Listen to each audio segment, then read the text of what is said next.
G'day humans, Chris Stead here. Today I'm going to do a battery test of this, which is the DJI Neo 2. I've got the Fly More combo, so I've got some spare batteries here. We're going to run a couple of tests and find out just how long the battery lasts on this brand new drone from DJI. Let's go.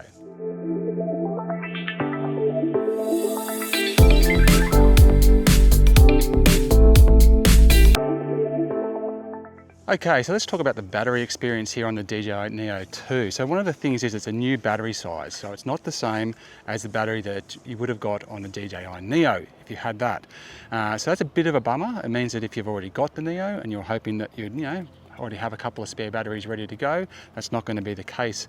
Unfortunately, it is a bit of a bummer, especially because even though it's got a bigger capacity, so it's got more amp hours than the previous Neo, you don't actually get a huge extension in battery life. In fact, DJI claimed 18 minutes with the DJI Neo, it's 19 minutes with the DJI Neo 2, so all of that for just one extra minute of battery length. But there's a lot more going on, so I can see potentially why it's draining more battery, even though there's more battery capacity, and it's kind of bringing it back down.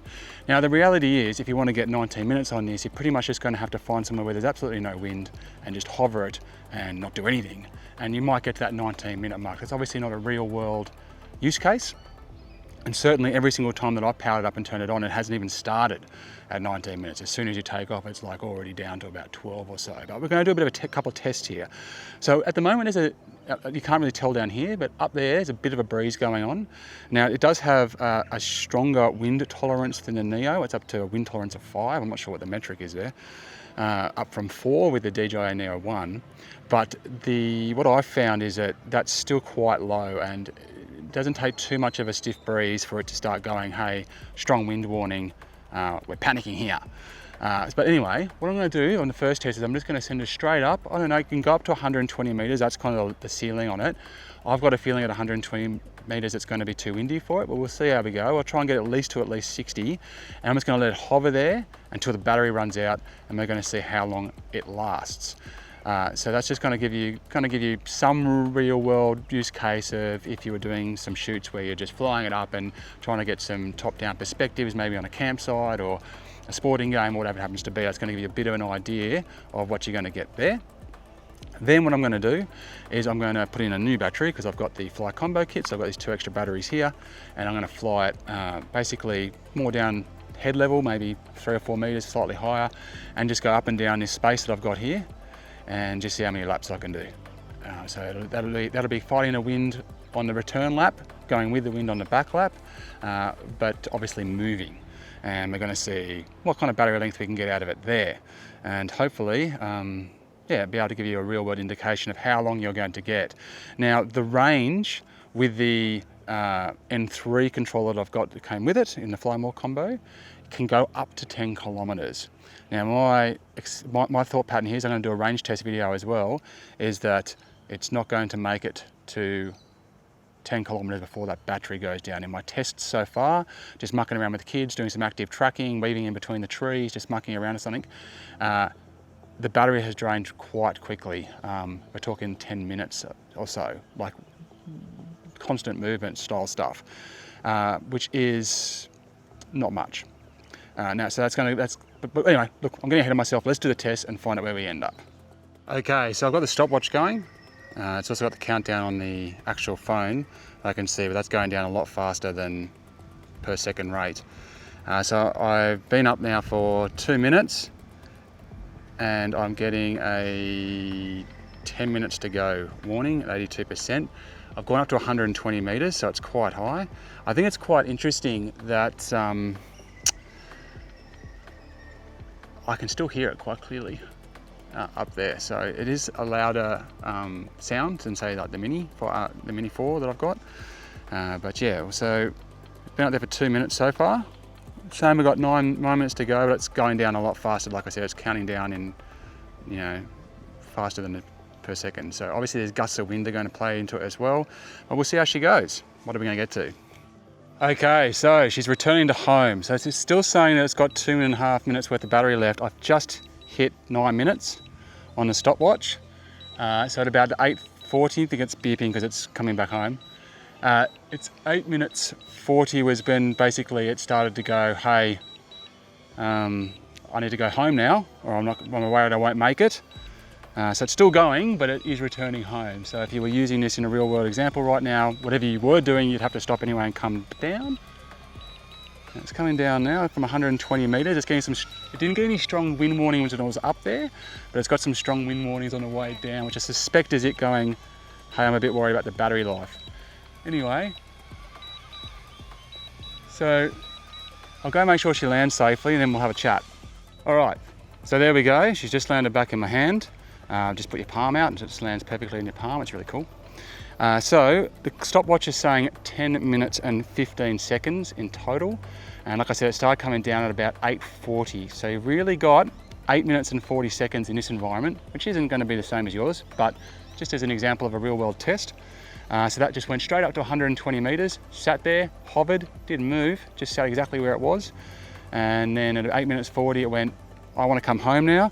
Now, interestingly, it still said it had about minute and a half to two. I think it's about a minute and a half. When I glanced down, battery left on it. That's what it's showing on the display when I landed in my hand. But having said that, you don't want it running out of battery halfway back to home. So I'd appreciate it coming back with some battery left in store, then not making it back and landing somewhere out in the fields. So anyway, that was the first test. So 19 minutes advertised, reality 8 minutes 40 on a reasonably gusty but not too strong windy day, just hovering in the park. All right, let's do the second test. Okay, so I've just finished the second battery test and we've come in with a 9 minute 30 result. And I'd say it's actually probably pretty similar. Now, in that particular test, I was just zooming around full pace the whole entire time. I did some active tracking, went up to about 12 meters down, weaved in between the trees, got the object tracking, omnidirectional object tracking going as well, just to see, basically put it through what I think would be a typical use case. You're down at the park with your kids, you throw it up into the air, and you drive around, dodge some trees, film the kids doing some stuff, dealing with a bit of light wind, nothing outrageous, and the result was it started coming back at 8 minutes 40, which is exactly the same as when I just chucked it in the air and put it up, but it wasn't as far away, so it got back to me at 9:30, but it still had about a minute and a half with the battery left on the device, but it was already returning to home. Now that return to home thing, at least in the normal mode, isn't a choice. You don't get to just ignore it and keep going, so so that's a real world figure. So yeah, obviously a fair bit less than the 19 minutes that is advertised. Not surprising, I'm sure those were under perfect conditions. But yeah, so you're looking at less than 10 minutes from real world tests in my experience with the DJI Neo 2. So what does this mean?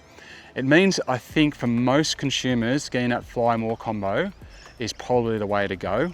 You just want to have that kind of extra battery pack available to you, because if you're at a birthday party, let's say, it's a typical thing for a starter, or if you're a creator just getting started and you're on a bushwalk or something and you want to throw it in the air, obviously you're not going to fly it for 10 minutes straight. You might fly it, get a tracking shot for a minute, throw it, get another tracking shot, stuff like that. If you're just mucking around and experimenting, but then you're walking off into the bush somewhere, you've got no power on you, having those extra batteries is going to give you, in my experience, about half an hour from between the three batteries, which is ample amount of opportunity to get some good footage. Now, I will say it's got the 49 gigabytes worth of storage inside of it, and that's a huge amount. So even shooting at 4K at 60 frames a second, you can shoot up to 100 frames a second if you want, slow-mo and all that.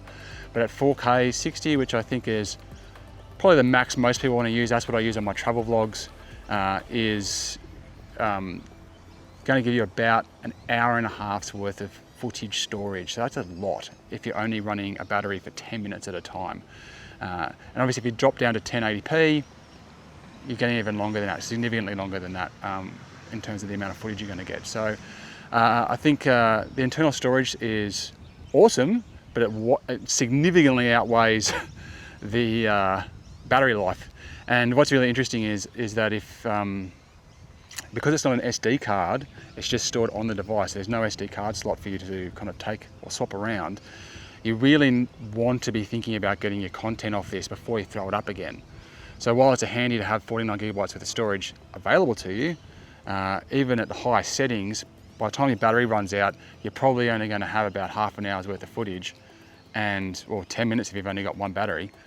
And at that point, you really need to go get it off, because otherwise, the next time you fly it up, she might crash, go into the water, like things happen with drones. Trust me, I lost the best footage from Ha Long Bay because it went into the creek.